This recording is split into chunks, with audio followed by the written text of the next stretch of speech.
Hey, how's it going, guys?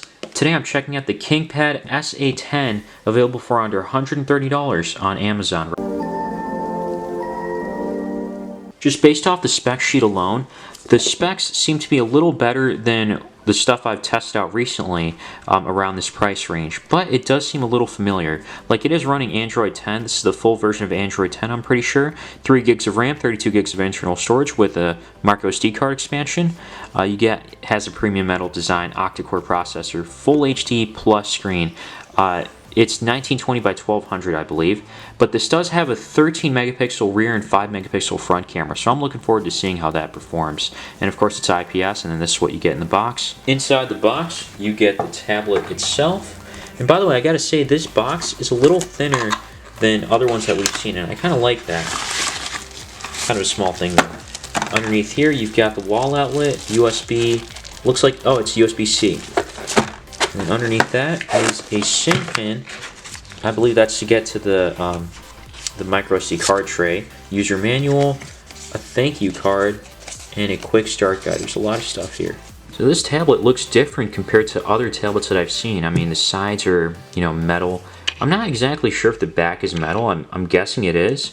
I mean, it's not catching any fingerprints or anything, so it kind of feels like hard plastic in a way, but at the same time, I guess it is premium. I'm not going to talk too much about it. One thing I do like, though, is that I guess it has a kind of a curved back here to try to grip in one hand, which is actually kind of hard, of course, but the bezels are surprisingly thin on here, which is nice to see. That's a little rare. On one side, you've got the power button, volume keys, reset button, nothing else there. On the bottom, you've got apparently 2 speaker grills. I wonder if they emit from both sides. 3.5mm headphone jack, USB-C. I'm assuming that's a microphone. And on the back, there's nothing except the rear camera that's not protruding at all. It's actually synced in, which I really like to see. Nothing else on the side here. And then on top is a micro SD card slot. Now it's a little blurry there, so apologies for that. The screen here looks pretty nice, being 1920 by 1200. It feels kind of sharp. It's not laminated, so that's the only downside. And the other one is that it doesn't get bright enough to use outside in sunlight, but which one does, There's none of them that do. There's not too much bloatware here.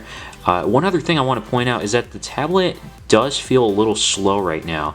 I'm not sure if it's because I, just turned it on and everything's starting up. I'm assuming that's the case. We'll see how it goes down the line. And out of the box, there's about 24 gigs available. 24.44. There is going to be a little more when you take it out. It's just that I took a few pictures here and recorded like a video just to see how the quality is. And the quality, it's not really like a 13 megapixel camera, what you'd see in like an Android tablet or something like that. But it's better than a lot of other tablets that I've tested, that's for sure. Still on the low end though, don't get me wrong. But yeah, this is definitely a little better. It'd be like a step up to the other ones. Nothing too crazy. I mean, podcasts is here. I don't know if that's Google Podcasts. And then there is Kids Mode. So you can play videos at 1080p here, 60 frames per second, because apparently this is a 60 hertz screen. I even went to the website, UFO test or whatever you call it, and it does show that it has a 60 FPS or 60 frames. So that's nice to see. The speakers on the bottom, they actually sound like they're a little better than your average speaker, which is normally just garbage. They are kind of tinny though, they emit from both sides, but I wish one speaker was located on the opposite side, so it would be like, it would feel a little more immersive. But I guess that's a small thing, it's acceptable. One other thing I'm starting to notice is that this tablet feels a little heavier than other tablets that I've tested out. And I guess I'm assuming it's because of the large battery in here, the 6,000 milliamp hour, but also like the metal body. That's what's making it heavier. So I guess in a way it would have that premium feel to it, if you're holding it in your hand. I've also had this on for a while, and it was at 41%.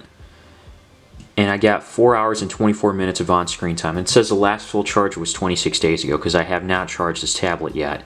But I think it was on standby mode for a little while too. So this tells me that this battery life is pretty good on here. You can easily get half a day, if not most of the day, with this at moderate usage. On Geekbench, this got a relatively average score, you know, single core and multi-core score. The multi-core score is just a little lower than the Notepad 102 that I checked out a few days ago, or I shouldn't say a few days ago, I think it's been weeks now. Time flies. But yeah, its performance so far is a little like, I don't know, it's a little weird to say because navigating around just Android, just the basic stuff, it feels a little slow for some reason. I don't know if you can tell that or if it's just me. So I'm not noticing too many delays, and it feels like there's some kind of disconnect, something I might be missing here. I guess that's a good thing, that web browsing is at least decently smooth. Do you want to test out a few games here as usual? First game here is Guardian Tales. This is like a 2.5D game, and seems to be running really smooth, no problems whatsoever. Yeah, I don't really notice much frame rate drop, if any, so that's good to see. If we try stepping it up a notch, let's see what we can get. Just going through a little more to see where I can notice some more delays, if any. Yeah, actually this thing looks like it's going to be perfectly fine to play on. Or this game is going to be perfectly fine to play on.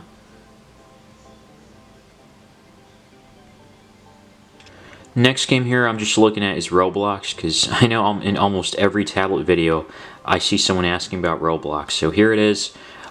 Based on other tablets I've seen, this seems to be running a little better. Obviously there are some delays and hiccups here and there, but for the most part it seems like it's playable. Actually, I really don't know how to play this game, to be honest, so I can't say too much, but hopefully you can get a better feel just from like me running around. Let's see. Yeah, I guess it looks like it's alright. Finally, I'm checking out Genshin Impact. Now this game, as you can probably tell, is not smooth. There's a lot of frame rate drops and it stutters here and there. So, especially if I start running. I haven't fought anyone yet, but as you can tell, the game is not really playable from here, just based off of this. If anything, I'll give it this much. At least it's able to load on here. So yeah, but besides that, I don't know exactly where to go to change the graphics settings and whatnot. Oh, there's some boars. Let's see if we can just fight those. But either way, yeah, this tablet is not like... Well, I mean, this game doesn't seem like it's too playable to me in my eyes. I mean, you can tell me otherwise for people who are familiar with the game. But this tablet would be a good alternative to the Dragon Touch Notepad 102 that I tested out not too long ago. And the reason I say that is because this seems to be having... I can't remember, I have to confirm it in the comments or description if this one has a bigger battery than that one. But this does have a higher resolution, so it's going to be good for media consumption. And 60 FPS, nonetheless, so there's that. And I do have one tablet that I think I found that might be the best tablet I've ever tested out. And it goes for a little more than this. I'll have a video coming out on that soon. So be sure to subscribe for that and hit that bell icon down below to get notified when that video comes out. And overall, this tablet's decent. So let me know what you guys think in the comments down below. Leave a like if you found this video helpful. And as always, thanks for watching.